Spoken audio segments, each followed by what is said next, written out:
They Want You to Let Them In. A post by Archie Nem on r/nosleep. I have a bad habit of smoking in the shower. That was the reason the window was open in the first place, to let the smoke and steam out of the bathroom. It was only a few inches, I had told myself. And I lived next to the woods, so it wasn't like I was really in an area known for peeping Toms. Still, the thin barrier between the outside and in had been breached. I left the window open when I went to bed. I should have just let the bathroom smell like smoke, but I had family coming over the next day. I guess at the time of writing this, that would be today. Still, when I woke up at 3 a.m. having to pee, I didn't expect to see the window open.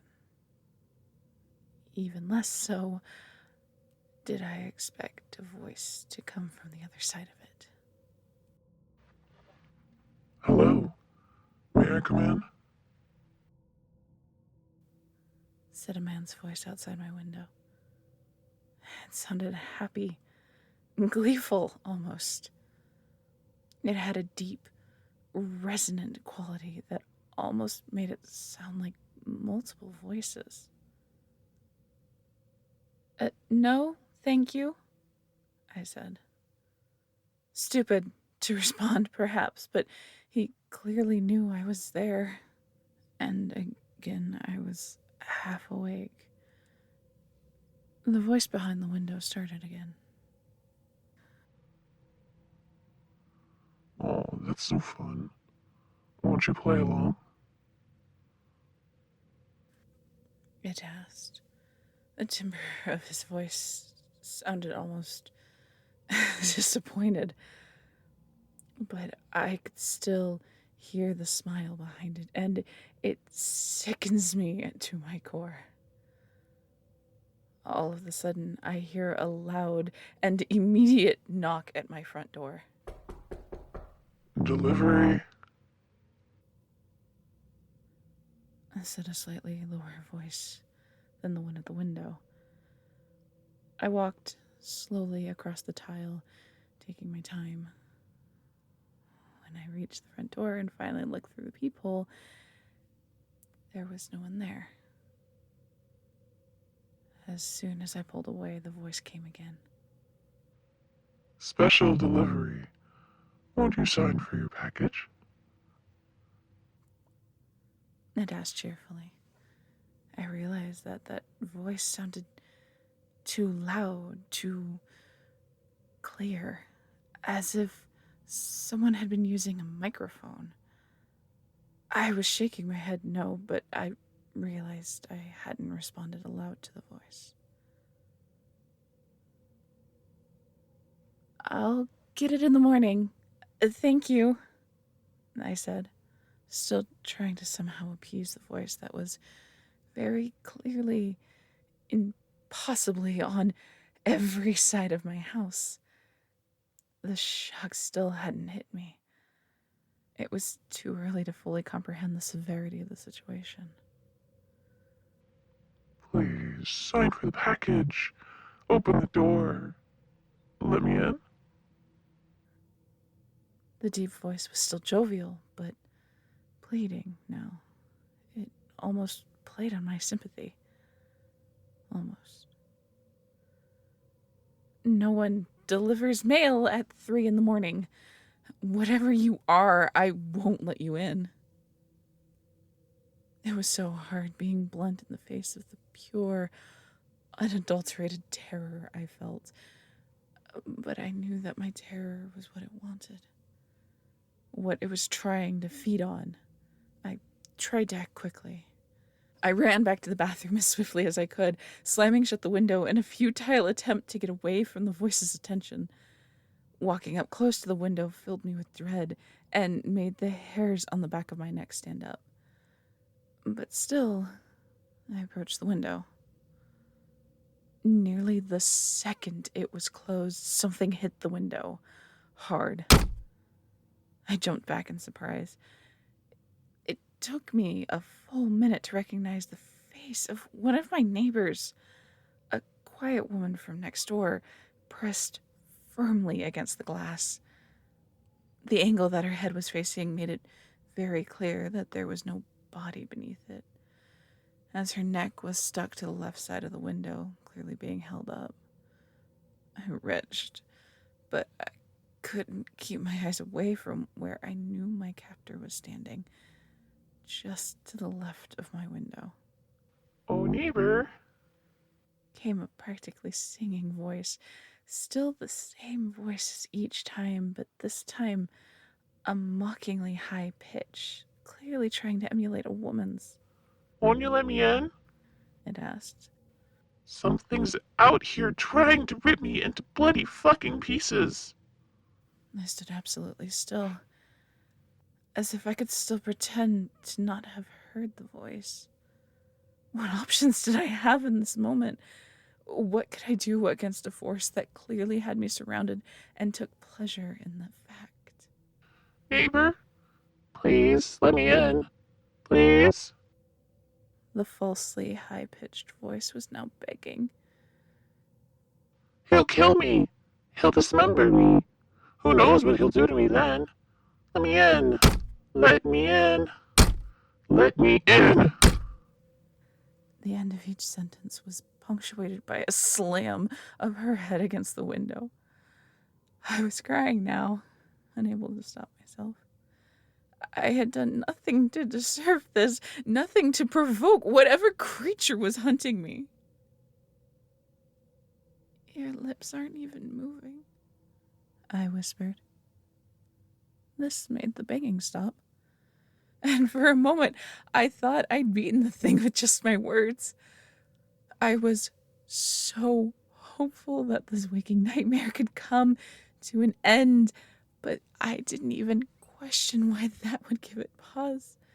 I was just happy it was over. If you won't even pretend to play along with my little game, The creature snarled. then why am I still pretending I need permission to come in? A slow, steady knock came from every window and door in my house. The one in front of me, the one with my neighbor's head.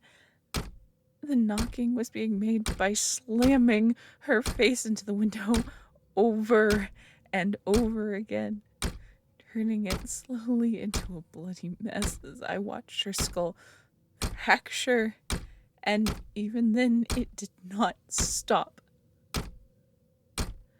I couldn't look away. I wished I had run then. But where could I leave from without being followed? I had never been particularly fast. Instead, I watched in mute horror as the face kept slamming into my window, growing more and more deformed, with knocking at every possible exit in my home. If my suspicions about my neighbor's lack of body had been false, she was very dead at this point. All at once, the knocking stopped and was replaced by a tiny metallic thump, one at a time. I'm sure it could have unlocked every door at once if it had had the mind to, but I think it was still, even then, toying with me. Still trying to convince me it was just one entity, that it could only be in one place at once. I ended up hiding in my bedroom closet. I could have picked somewhere less obvious if I'd had the time, but I don't often catalog the best hiding places in my house. I've been sitting in here for about an hour, giving me time to type this.